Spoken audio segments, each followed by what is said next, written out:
Everyone, welcome back to part 4. I think this one we're gonna try to program this pedestal here.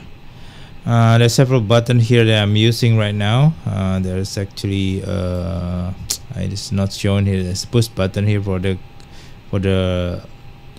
locking the door, and this one I'm using this on-off switch for this weather radar into 1.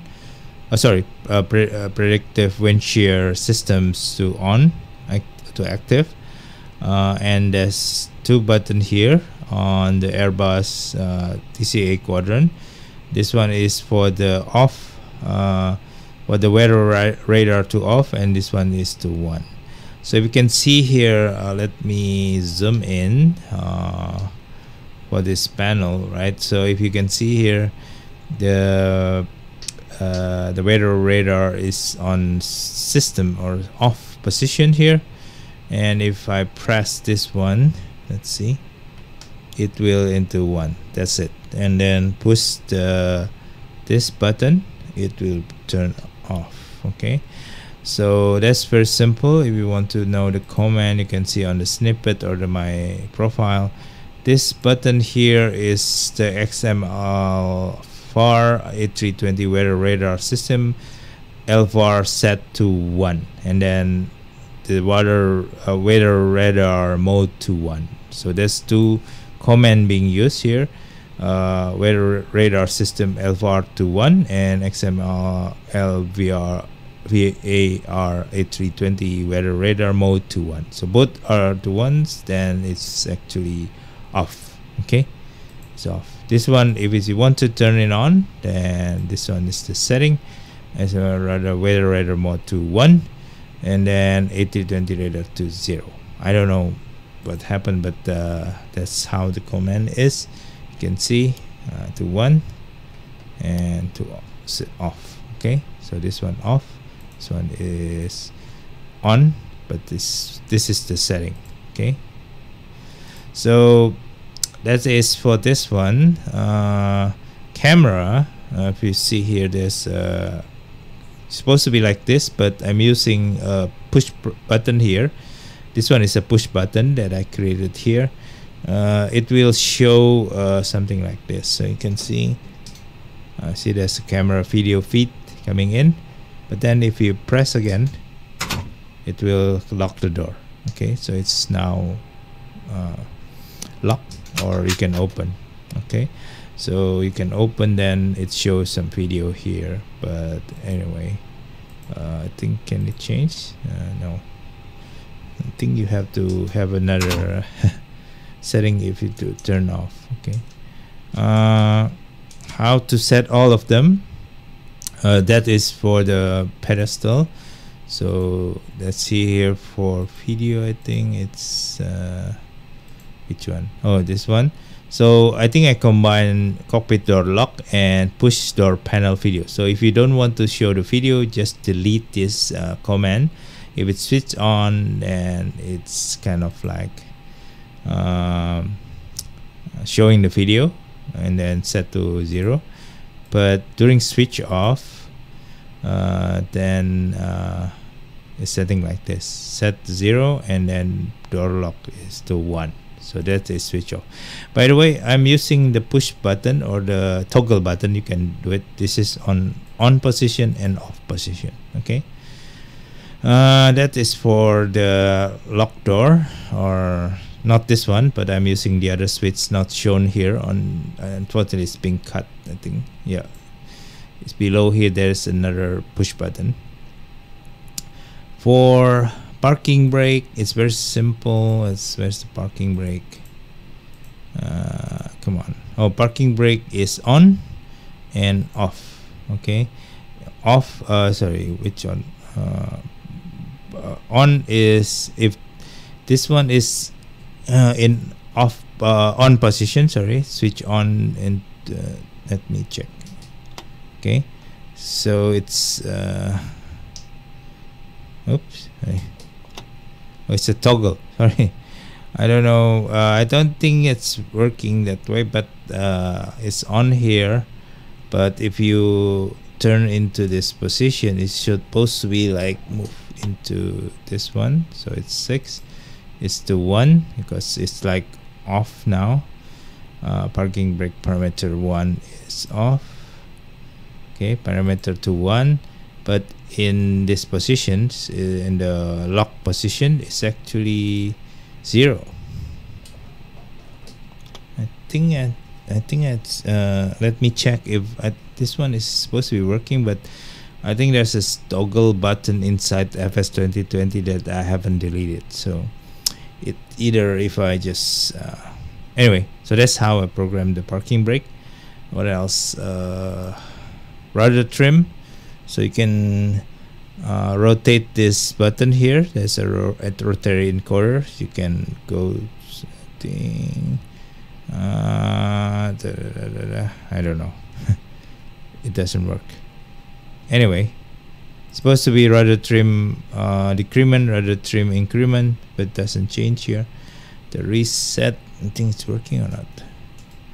Reset button here is rudder center. Yeah, so it's working. I don't know why it's not working. Rudder trim. So I never use rudder trim anyway. Okay, so for this flap and spoiler, actually it's on the axis. Axis is flaps auto D10. I'm using this what do you call it, configure X axis here. Okay, directly flap auto D10, and then you set the full down and full up position, the numbers set, and that's it. You can see here flaps is moving. You move this lever, there's a D10 actually on each of the things, so you can see the axis is moving here. See the axis? Yeah, so it's actually auto setting to pre-selected the D10 with 1, 2, 3, 4. For spoiler also the same. Here is using Y-axis, so control axis spoiler set, normalize. So that is for the spoiler. Okay, you can see it moved the spoiler and the axis here. And also there's a switch for this one is for auto spoiler arm on the, so I can pull this one up. I'm using a push pull button from the old car light switch. Back then the old car, I think in the 60, using push and pull, right? Switch on off button. So I'm using that on off button inside my DIY spoiler. So if I press down, it will switch off this button 1, and it will set arms off. But if you pull up, it's gonna pull this one. You see this one moving? Yeah, so off and on. Okay, so that's how I set this one with spoiler arm and on off using the event macro for this one. Okay, what else from this area? I think that's it. It's very simple here. Not many settings, but this one is very useful. I'm using a lot during flight. Oh, by the way, this switch, actually you have to have several programming. I think it's available in FS API for fly-by-wire sim on how to switch on and switch off this engine. Okay, you have to sequence as this. You just copy this engine master 1 set parameter 1, fuel system valve open parameter 1, starter set event parameter 1. So those 3 are event, but with these parameters. And then for off, you have to starter set parameter 0, fuel system valve close parameter 1, meaning the engine 1 which is left, and engine master 1 set event parameter 0. So it's basically just copy this one.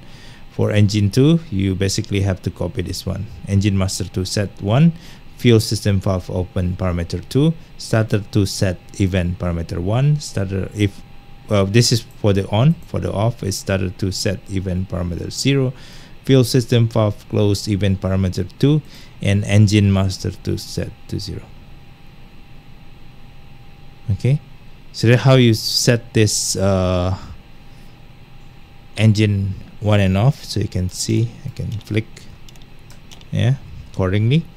For this crank switch mode, engine mode, you have to follow this one because it's a specific requirement also.